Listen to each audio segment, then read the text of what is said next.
Welcome to Scrubbing In, the only show that takes you around the Navy medicine enterprise to show its vast capabilities. I'm Paul Ross, joined by my co-host Josh Wick.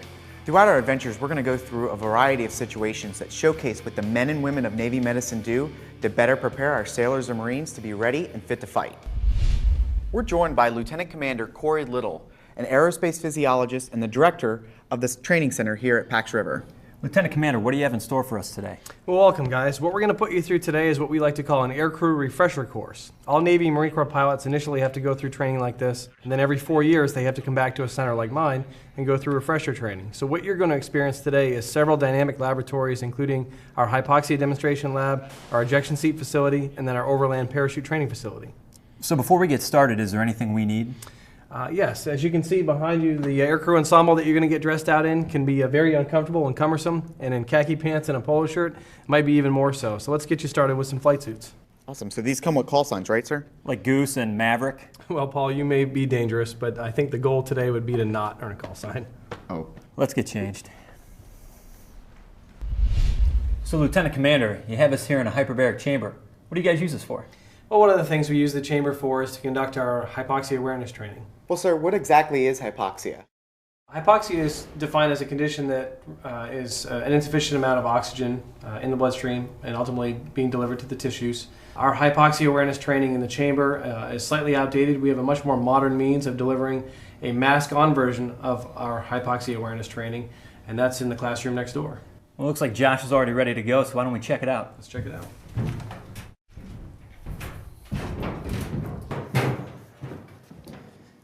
This is Hospital Corpsman First Class Jeremy Owens, and he's going to assist us in the next portion of the training. So Lieutenant Commander, this really looks like just a souped-up video game system. But what's the difference between this and the video game system I have at home? Well, one of the main differences is obviously the large box that you see off to my right. That's our reduced oxygen breathing device. And what we're able to do here allows us to get an aircrew member hypoxic with his mask on, which best simulates the configuration they normally fly in. We're able to induce hypoxia with a more accurate simulation using the flight simulator and the X-Plane software. What are some instances where a pilot might become hypoxic? You could have an undetected loss of cabin pressure combined with some sort of equipment malfunction. The onboard oxygen generating system could fail in flight and fail to deliver adequate breathing oxygen to the aircrew member, which would eventually lead to hypoxic incident. Now you're dropping down to 70 and into the 60s. You see how fast it's happening? Notice your breathing, how much heavier it is, how much harder it is for you to concentrate. Have you found that the realistic nature of this simulation has increased readiness? The nice thing about our system here is when we induce hypoxia on the aircrew member, the symptoms that they feel 9 times out of 10 will be the same symptoms they would feel or experience in the actual aircraft. And we get repeated reports from aircrew members that have actually been hypoxic, report that they knew they were hypoxic because of the training that we deliver and the symptoms they felt at one of our centers. If a pilot's in a hypoxic state that they can't pull out of, what's the next logical step? Actually, if the hypoxic symptoms become too great and the aircraft is then put into an unrecoverable attitude, if the aircrew member is able to judge that and make a split-second decision, then they could eventually eject themselves from the aircraft. So how exactly does the ejection seat work? Well, it'd be a lot easier if I showed you. So Lieutenant Commander, this is a pretty crazy looking machine you have here. Can you tell me a little bit about what it does? This is our dynamic ejection seat trainer, and what we use this for is to teach aircrew the proper connection procedures to actually get into the ejection seat. But more importantly, what we cover here is proper body position prior to ejection. What we want to make sure is that the forces on the body are absorbed anatomically correct. We minimize the amount of flail injury once the seat actually leaves the aircraft for the pilot. How fast is this going to be launching, Josh?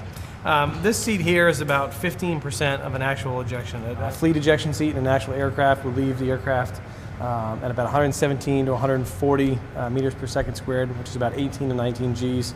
This seat here is going to expose Josh to about 2.7 Gs, which is roughly 21 meters per second squared.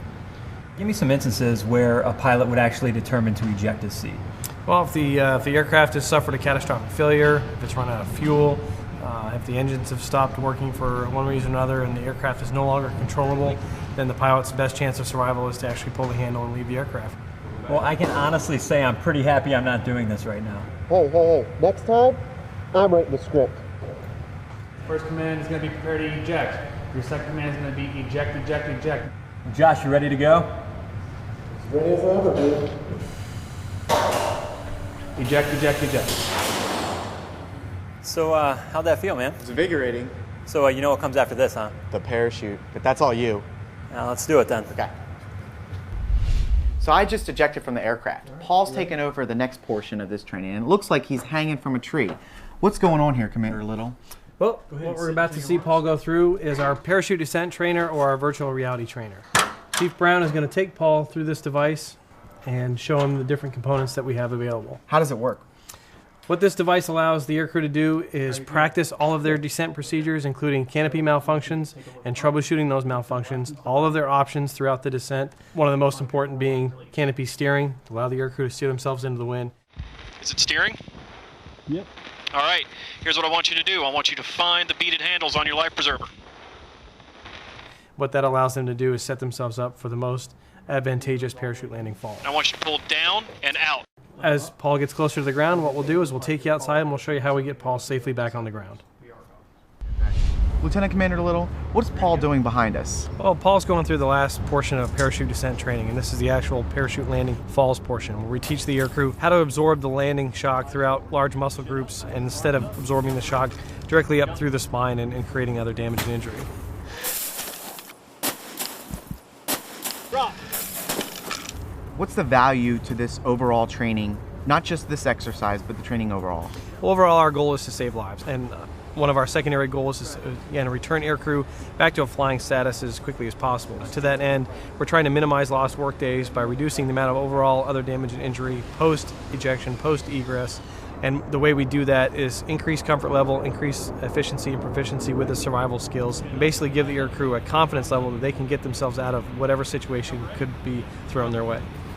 Well, sir, I can honestly say I could probably survive the real thing now. Thank you. Great, Paul.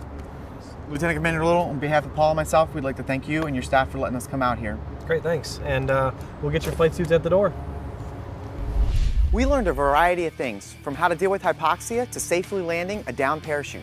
But the main thing we learned was that the purpose of the training here is for the Navy to preserve its most valuable asset, its people. Thank you for joining us on Scrubbing In. We'll see you next time.